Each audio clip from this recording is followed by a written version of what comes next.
Hey guys, so I'm here to help people make one of the most challenging decisions of their life, and that's to buy or sell a home. So lately I've heard a few concerns from my friends and family that have been renting and why they aren't purchasing a home. Majority of them think that you need 20% down payment to buy a home. 49%, almost 1 out of 2 renters, believe you need at least 20% to buy a house.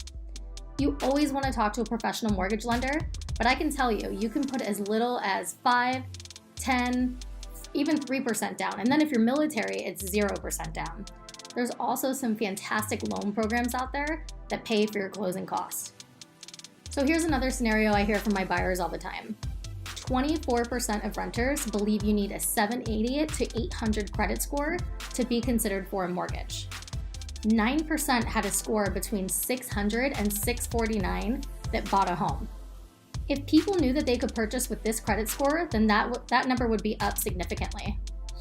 According to Ellie Mae, 53% of all deals closed have a credit score of 750 or below.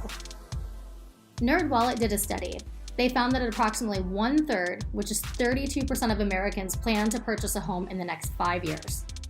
Millennials are most likely to have such a purchase in their 5-year plan, and 49%, almost 1 out of 2 millennials, versus 35% of Generation X and 17% of the baby boomers.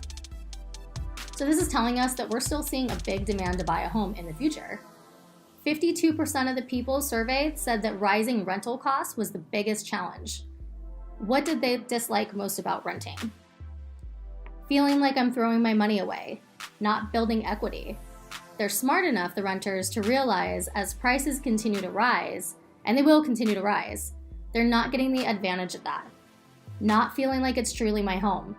Feeling like I'm paying my landlord's mortgage. Not being allowed to have pets. So what we're looking at is people really dislike renting for all the right reasons. I highly recommend chatting with a real estate professional like myself and just setting a goal regardless if you're 6 months to a year out. That way when it's time for your dream home or to buy your dream home and it does hit the market, we can pull the trigger. So if you're willing to buy then, you might also be able to do so without knowing it.